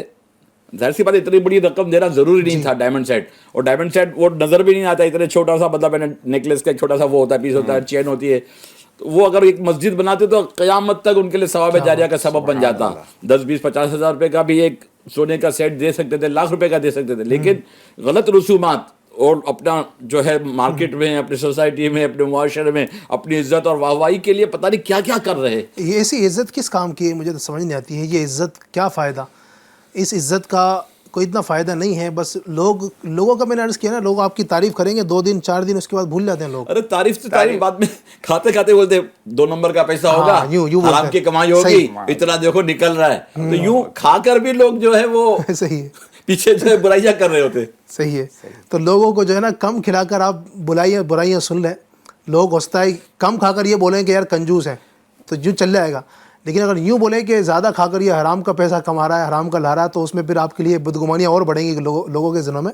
اس لیے ہمیں چاہیے کہ ہم اعتدال کے ساتھ دین اسلام کی جو تعلیمات ہیں، ہمارا دین، میں نے شروع میں عرض کیا نا، دیکھیں کہ ہمارے دین میں بڑی آسانیاں ہیں. نکاح کرنا، ابھی بات چلی ہے نا، یہ جو کروڑوں اربوں خربوں روپے شاید جو ہماری قوم صرف کر رہی ہے، نکاح آپ کو پتہ ہے کتنا آسان ہے. میں آپ کو بتاؤں، نبی اکرم صلی اللہ علیہ وسلم نے جو نکاح فرمایا اپنی مبارک زندگی میں، میرے آقا علیہ السلام کے آپ نکاح دیکھ لیں، صحابہ کرام کے نکاح دیکھیں، وہ نکاح ایسے ہوتے تھے کہ نبی پاک نے ایک مرتبہ اپنی ایک جو نکاح فرمایا، ایک بکری ذبح کی ولیمہ ہو گیا، ختم ہو گیا. ایجاب و قبول ہوتا ہے نکاح میں. کیا ہوتا ہے؟ ایک طرف سے ایجاب ہوتا ہے، ایک قبول. میاں بیوی ایک اپنے کو پیش کرتا ہے، دوسرا قبول کرتا ہے، ٹھیک ہے، نکاح ہو گیا. بس یہ نکاح ہے. اب اس میں جناب کوئی بہت بڑا ہال بک کرنا یہ کوئی فرض و واجب نہیں ہے. اس کے اندر بہت بڑا جو ہے نا وہ گراؤنڈ بک کرنا کوئی ضروری نہیں ہے. اس کے اندر جو ہے نا وہ 10 قسم کے کھانے لگانا، پکوان بنانا نہیں ہے. ٹھیک ہے، یہ ہو گیا. نکاح ہوا، کچھ جو ہے وہ چھوارے آپ نے تقسیم کر دیے، ہو گیا. اس کے بعد ولیمہ سنت ہے، آپ کریں ثواب ملے گا. ایک بکری نبی پاک نے ذبح فرمائی. بعض نکاح ایسے فرمائے کہ اس میں کھجور اور ستو کا اس طرح کا معاملہ ہوا، تقسیم ہو گیا نکاح. اب اس میں بھی ضروری نہیں کہ جناب وہ 2000 آدمی کو بلائیں گے، 5000 کو بلائیں گے. بعض نکاح ایسے فرمائے صحابہ کرام علیہم رضوان نے، گھر میں ہی لوگوں نے کچھ نہ کچھ کھا لیا، بس نکاح ہو گیا. یعنی اگر میں یوں کہوں، اگر ہمارے یہاں کے اعتبار سے 2-3 ہزار میں نکاح ہو جائے، کوئی بہت زیادہ چیزیں نہیں ہیں اس کے اندر. ہم نے اپنے طور پر ہی یہ بوجھ لاد رکھا ہے، اور ہم یہ سمجھتے ہیں جب تک یہ کام نہیں کریں گے تو نکاح گویا ہوگا ہی نہیں. کس نے کہا ہے بھائی؟ نکاح تو نام ہے ایجاب و قبول کا. ایجاب و قبول ہو گیا، نکاح ہو گیا. اس کے لیے یہ سارے لوازمات جو بوجھ ہم نے لاد رکھے ہیں، اس کی کوئی ضرورت نہیں ہے. تو بہرحال چونکہ معاشرے میں رہتے ہیں، میں یہ نہیں کہوں گا کہ آپ صرف جو نا وہ کھجوروں پر ہی نکاح کر لیں، یہ بھی ہم نہیں کہیں گے. چونکہ ظاہر ہے لوگوں کو بدگمانی سے بچانا، لوگوں کی زبانیں نہ کھلیں، ہمیں یہ بھی خیال رکھنا ہے. تو ہم رسم و رواج کا بھی لحاظ رکھیں گے جو ہمارے یہاں پر. لیکن یہاں پر تو یہ تو ضرور آپ کہیں ایف جی این چینل کے ناظرین کو کہ جو لڑکی والوں پر جو بوجھ ڈالا جاتا ہے کہ آپ کار دیں، موٹر سائیکل دیں، آپ گھر میں فریج دے دیں، واشنگ مشین دے دیں، فرنیچر لا کر دے دیں، یہ کوئی لڑکی والوں کو فرض واجب تو نہیں ہے. یہ تو جائز بھی نہیں ہے، جائز بھی نہیں ہے، ناجائز ہے. اور یہ لڑکے والے اگر گورنمنٹ سرونٹ ہے، نوکری اگر اس کے سرکاری ملازمت ہے تو اس کے اور مطالبات بڑھ جاتے ہیں. ایسا ہی کیا لڑکی وہ بیچ رہے ہیں آپ کو؟ جو آپ اس طرح کی خرید و فروخت کی بات کر رہے ہیں، آپ اپنے لڑکے کو گویا کہ 2, 5, 10 لاکھ 50 لاکھ روپے میں اس کو بیچ رہے ہیں. خدا را ایسا نہ کرے تاکہ یہ بوجھ مسلمانوں پر نہ. دولہا بھی سمجھے گویا کہ پروفیشنل فقیر ہو چکا ہے نا، پروفیشنل فقیر ہو گیا کہ وہ مطلب اس طرح مطالبات کر رہا ہے، بک رہا ہے. اللہ اکبر. اللہ پاک ہمیں سمجھ عطا فرمائے. ساری گفتگو میں نا مطلب بات جو ہے نا، یعنی اتنا بڑا بوجھ اور ظلم ان کے اوپر ڈالا جا رہا ہے، ظلم کیا جا رہا ہے. لیکن ارے یہ سب استعمال کون کرے گا؟ آپ کی بیٹی استعمال کرے گی. یہ ساری سہولت کون ہے؟ لینا سب کو خود کے لیے ہے، لیکن یہ سب آپ کی بیٹی کی بھلائی کے لیے ہو رہا ہے. بیٹی کی جو استعمال کرے گی سب چیزیں تو آپ کرتے رہے. وہ جو خوشی سے دینا چاہے باپ ہوتے تھے، وہ شادی تک محدود بھی نہیں ہے، شادی کے بعد بھی یہ مطالبات چلتے رہتے ہیں. بعض اوقات یہ ہوتا ہے کہ بھائی یہ پہلی ڈیلیوری کا معاملہ ہے تو یہ ان کو ماں کے گھر بھیج دیجئے، مائکے میں بھیج دیجئے، وہاں ہوگا، یہ اس کے اخراجات اٹھائیں گے.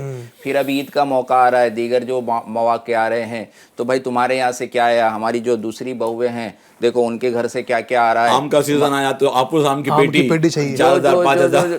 یعنی مطلب ہم نے آج لوگوں کا ہو جاتا ہے کہ بھائی انہوں نے رشتہ نہیں کیا، کوئی ایک انکم ایک سورس جو ہے نا وہ ایک شروع کروا دیے کہ بھائی جب بھی ضرورت پڑے گی. مظفر بھائی اتنا ٹارچر کیا جاتا ہے، اتنا ایکسٹورشن کیا جاتا ہے کہ لڑکیاں آئے دن آتا ہے کہ وہ خودکشیاں کر رہی ہیں. ان کے جہیز کے ڈاوری کے اتنے مطالبات ہوتے ہیں کہ وہ ماں باپ نہیں پورے کر پا رہے، تو اب وہ لڑکی بالآخر جو ہے ڈوب کر کے زہر کھا کر کے پھانسی کے پھندا لگا کر کے مر جا رہی ہے. اور یہ قانونی طور پر بھی بڑا جرم ہے، اس کی بڑی پکڑ ہے. اور لوگوں کی جب آنکھ کھلتی ہے، بعض اوقات یہ لڑکی والے جو ہے ان کو بھی میانہ روی سے مطلب چلنا بھی چاہیے، پہلے دیکھ بھال کر کے رشتہ بھی ایسا کرے. بہت زیادہ جو اگر لالچی لوگ نظر آ رہے ہیں یا دیگر ایسا معاملہ ہے تو وہاں نہ رشتہ کرے، اس کی زندگی بھی خراب بلکہ اس کی زندگی چلے جانے کا بھی اندیشہ ہو سکتا ہے کہ اس طرح کے معاملات ہوں. اور بعض اوقات جب وہ لڑکی جو ہے، جو دلہن ہے، اگر وہاں کی جو شکایات پیش کرے تو تھوڑا بہت تو اس کو سمجھائے بھی اور تھوڑا بہت اس کو سیریس بھی لے. بعض لوگ بالکل نیگلیکٹ کرتے ہیں، نہیں بیٹی وہیں رہے، کوئی اتنی بات نہیں ہے. اور کبھی بڑھتے بڑھتے اس کا درد جو ہے جب کوئی نہیں سن پاتا تو وہ خودکشی کی طرف جو ہے نا وہ بڑھ جاتی ہے. پھر لوگوں کو افسوس ہوتا ہے کہ یار یہ ہماری بچی بولتی تھی، ہم نے سنا نہیں. اور پھر اگر ان بعد میں لوگوں کو سزا دلوا بھی دی جائے لیکن وہ بچی جو ہے واپس آنے والی نہیں، تو اس کا بھی خیال کیا جائے. اور یہ بیجا رسموں سے اور ایسے لوگ جو بیجا بوجھ ڈالنے اور ڈلوانے والے ہیں نا، ان سے اپنے آپ کو بچایا جائے اور اچھی جگہ دینداری دیکھ کر جو ہے نا وہ رشتہ کیا جائے. تو میرا تو مشورہ یہی ہے، یقیناً بہت تفصیل سے سوال ہم نے گفتگو کی ہے کہ اپنے کہتے ہیں نا چادر جتنی ہے نا اتنی چادر میں جتنے آپ کے پاؤں پھیل سکتے ہیں اتنا پھیلائیے. چادر سے زیادہ پاؤں پھیلائیں گے تو پھر آپ کی کہیں نہ کہیں بے عزتی بھی ہوگی. اس کا ایک بہترین حل تو میں جو میرے ذہن میں آتا ہے، میرے ناقص ذہن میں، کہ آپ دعوت اسلامی کا مبلغ دیکھ لیجئے. کوئی عالم دین ہو، دعوت اسلامی کا ماحول سے وابستہ ہو نا، وہ چٹنی روٹی کھا لے گا، سوکھی روٹی کھا کر گزارا کر لے گا، کبھی آپ کے پاس دستے سوال دراز نہیں کرے گا. وہ کبھی آپ کو دکھ دینے نہیں آئے گا. آپ کی بیٹی کو جو ہے سکھ تو دے گا، آپ کو کبھی دکھی ہونے نہیں دے گا. آپ پر کوئی بیجا رسم و رواج کی وجہ سے بوجھ نہیں ڈالے گا انشاءاللہ. اللہ پاک عقل سلیم عطا فرمائے. ناظرین کی فرمائشیں بھی آ رہی ہیں، اس طرف بڑھتے ہیں. ماشاءاللہ کافی گفتگو ہوئی ہے. ناظرین ہمارے انتظار کرتے ہیں اور ہم سے ایک امید لگاتے ہیں کہ ہمارے کلاموں کی فرمائشیں بھی لی جائیں گی. بالکل آپ کے کلاموں کی فرمائش ہمارے پروگرام کا ہم نے باقاعدہ ایک پورا پارٹ بنا رکھا ہے کہ انشاءاللہ اس میں آپ کے کلاموں کی فرمائشیں کمپلسری ہیں، ہم اس کو شامل کرتے ہیں. تو بالکل آپ شوق سے دیکھتے ہیں ہمارے پروگرام کو اور ماشاءاللہ آپ فرمائشیں کرتے ہیں جس سے لگتا ہے کہ یقیناً آپ بہت شوق سے دیکھتے ہیں. اللہ آپ کو سلامت رکھے. کچھ آڈیوز بھی ہیں ناظرین کی طرف سے آئی ہوئی، وہ چلائیے گا. السلام علیکم ورحمۃ اللہ وبرکاتہ. میرا نام محمد شعیب رضا اور میں رامپور ضلع سے بات کر رہا ہوں. مجھے یہ والا کلام سنا دیں. مسئلہ کے اعلیٰ حضرت سلامت رہیں، کیونکہ اعلیٰ حضرت کی تیاریاں زور و شور سے ہیں بریلی شریف میں، اور آپ سب کو میرے طرف سے عرس اعلیٰ حضرت کی خوب دلی مبارکباد. ماشاءاللہ مبارکپور سے مبارکباد دے رہے ہیں. نہیں کہاں سے؟ رامپور سے. اچھا بریلی شریف سے پہلے ماشاءاللہ قریب ہی ہے. کیا بات ہے. تو آپ کو بھی خیر مبارک. ماشاءاللہ ان قریب سنیوں کا بہت بڑا ایک سمجھے کہ یہ تہوار میں کہہ سکتا ہوں کہ آنے والا ہے کہ الحمدللہ ہم سنیوں کے امام اہل سنت سیدی مرشدی و سندی اعلیٰ حضرت امام احمد رضا خان رحمۃ اللہ علیہ کا عرس مبارک آئندہ مہینے یہ محرم چل رہا ہے، صفر المظفر کی 25 تاریخ کو الحمدللہ پوری دنیا میں اور بطور خاص ہندوستان اور اس سے بھی زیادہ خاص بریلی شریف میں الحمدللہ بڑی دھوم دھام کے ساتھ منایا جاتا ہے. انشاءاللہ ہم آپ کو ایک کلام سنائیں گے، مزید اور دیجیے گا. السلام علیکم. میرا نام عامرہ ہے. مجھے نور والا سنا دو. نور والا سنا دیجیے. شاید یہ کہنا چاہ رہے ہیں نور والا آیا، شاید یہ سننا چاہ رہے ہیں. کیا بات ہے. چلیں اس کے بعد جو مہینہ آئے گا سفر المظفر کے بعد ربیع الاول، اس کی فرمائش آ چکی ہے، نبی پاک کی آمد کا مہینہ. جی مزید دیجیے گا. السلام علیکم ورحمۃ اللہ وبرکاتہ. وعلیکم السلام. شعیب رضا تاری عرض کر رہا ہوں. مجھے یہ کلام سنا دیجئے امیر اہل سنت کا. جاہو جلال دو نہیں مالو منال دو، سوزے بلال بس میری جھولی میں ڈال دو. جزاک اللہ خیرہ. مزید السلام علیکم ورحمۃ اللہ وبرکاتہ. میں نہال احمد انصاری مدھیہ پردیش ضلع برہان پور سے عرض کر رہا ہوں. مجھے یہ والا کلام سنا دیجیے. طیبہ کے جانے والے جا کر بڑے ادب سے.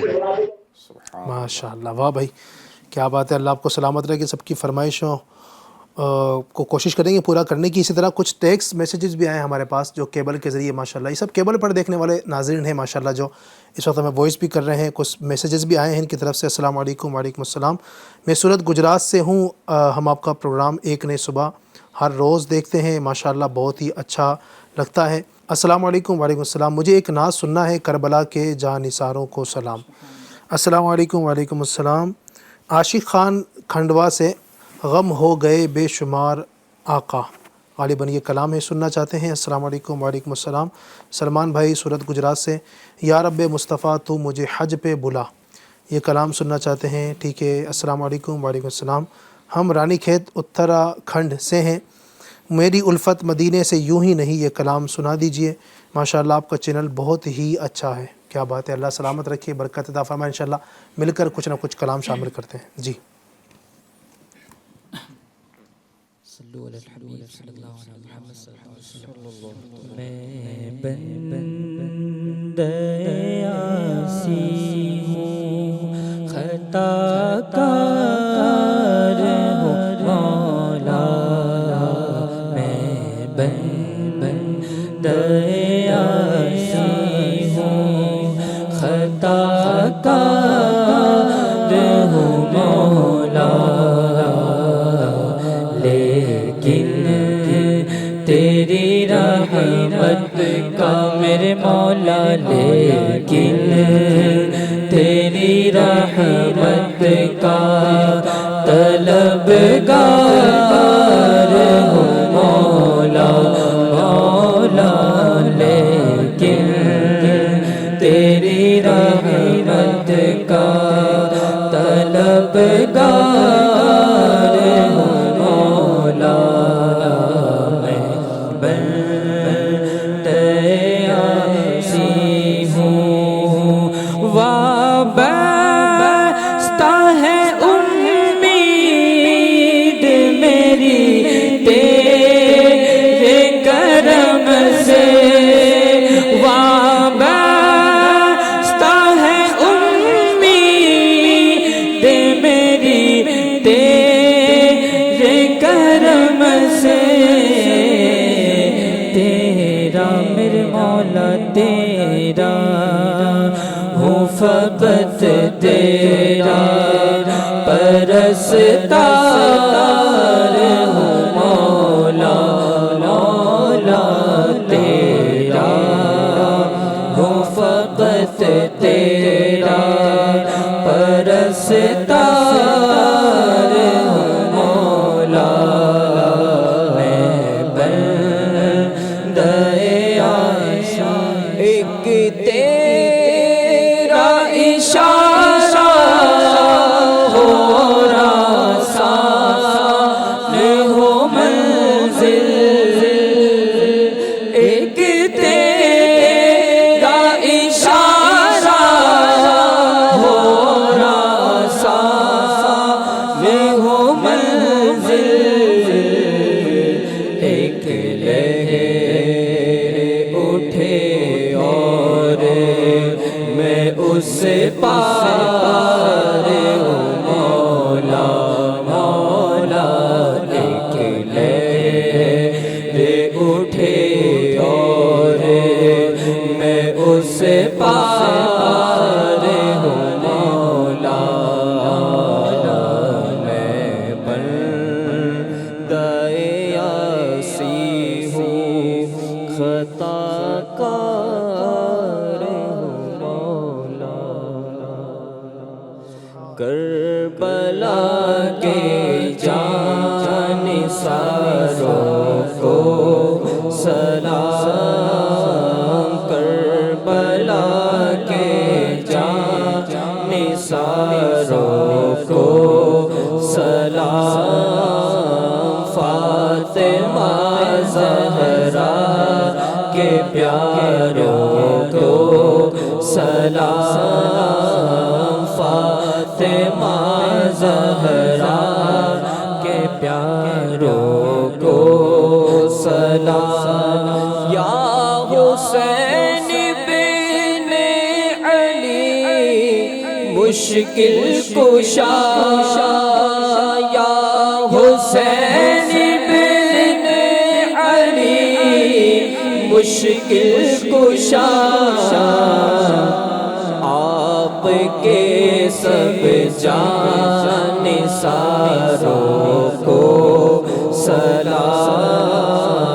آپ کے سب جان ساروں کو سلام، جو حسینی قافلے میں تھے شریک، جو حسینی قافلے میں تھے شریک، کہتے ہیں عطار ساروں کو سلام، کہتے ہیں عطار ساروں کو سلام۔ میری الفت مدینے سے یوں ہی نہیں، میری الفت مدینے سے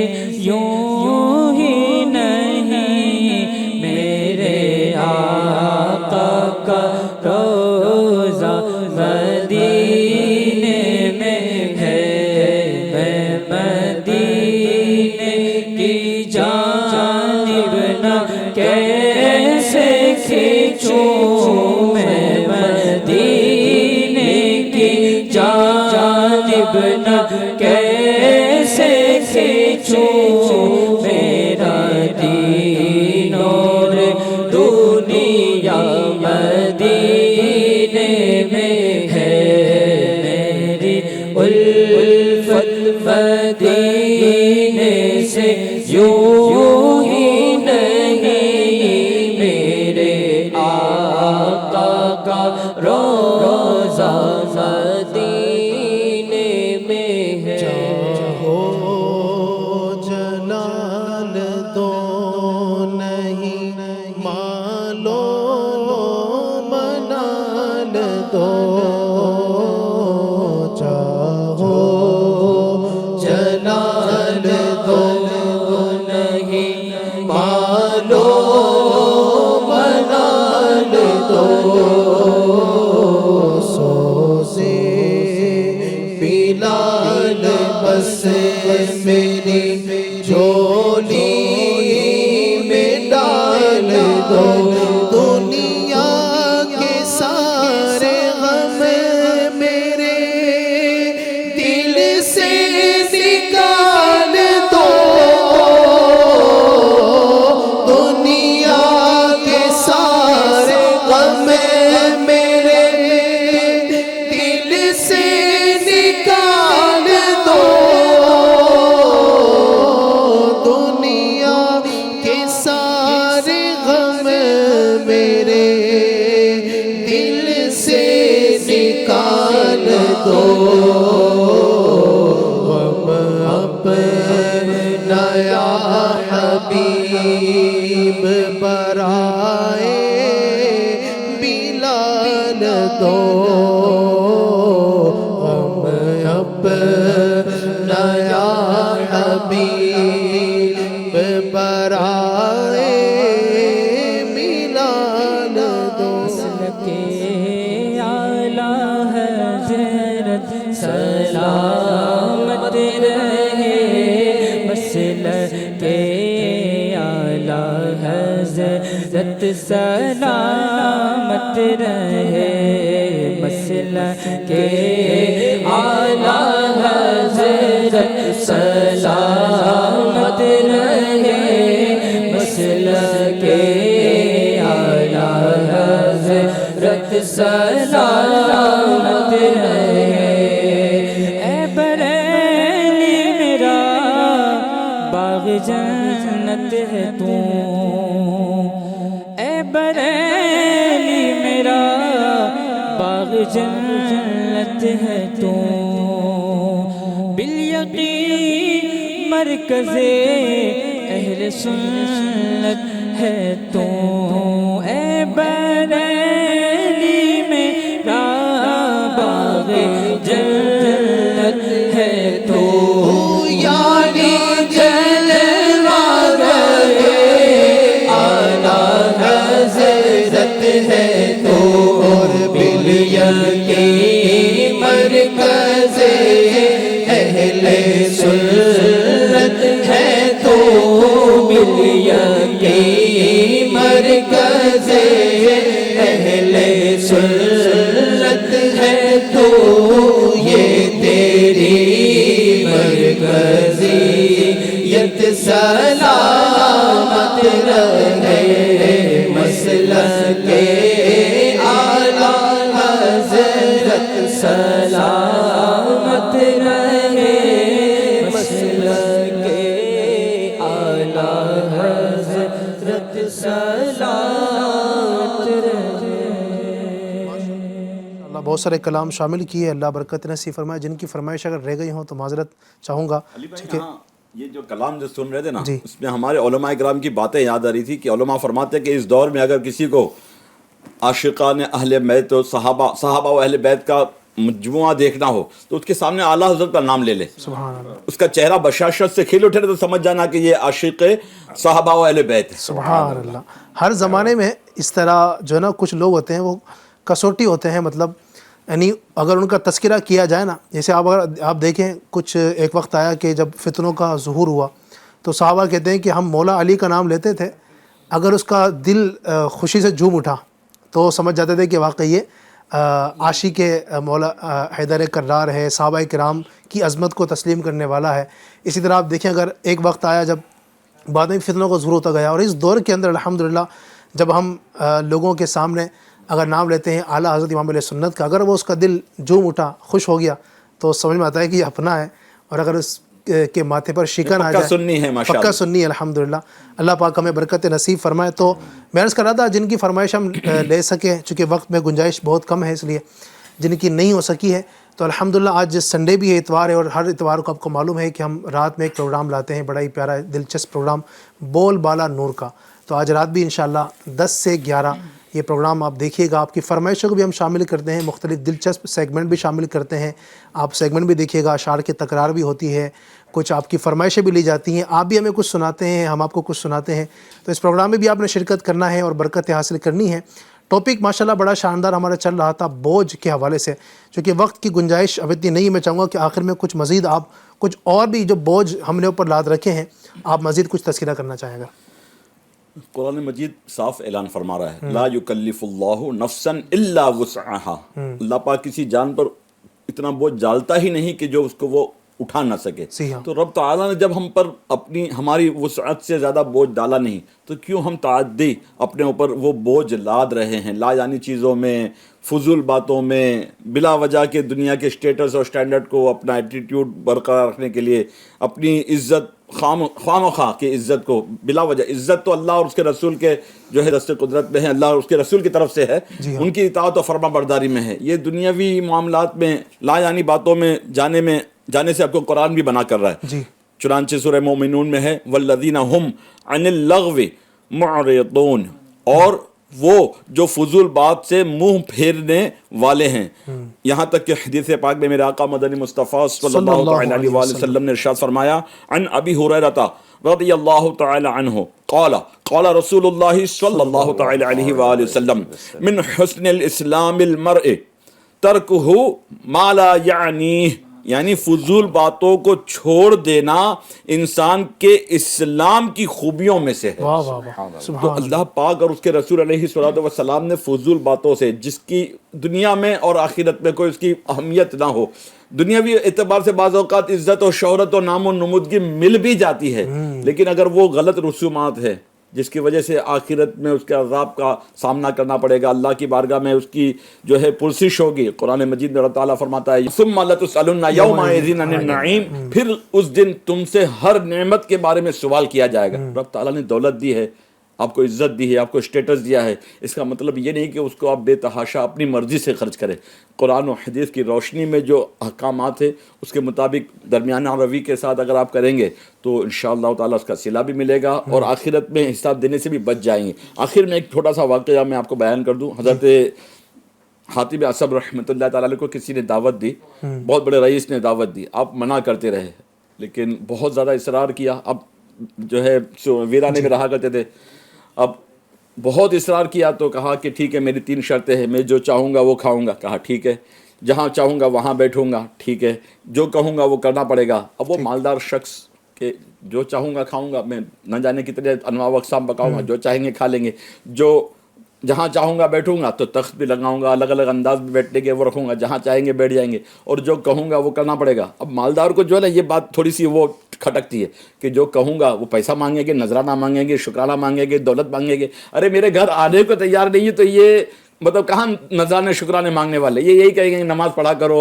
شریعت کی پابندی کیا کرو۔ میں سر ہلا دوں گا کسی بہانے اللہ کا وقت کا ولی جو ہے میرے گھر آ جائے۔ حاتم اصم نے دعوت قبول فرما لی، وقت طے ہو گیا، اس نے پورے آبادی میں یہ اعلان کروا دیا کہ اس دن کسی کے گھر میں چولہا نہیں جلے گا۔ ساری کی ساری آبادی جو ہے ان کے محل میں آئی۔ اب وقت مقررہ پر پیدل چلتے ہوئے سیدنا حاتم اصم اس رئیس کے سب سے بڑے مالدار کے گھر میں پر حاضر ہوئے، پہنچے۔ اب جہاں لوگوں نے چپل جوتے اتارے تھے وہیں جا کر بیٹھ گئے۔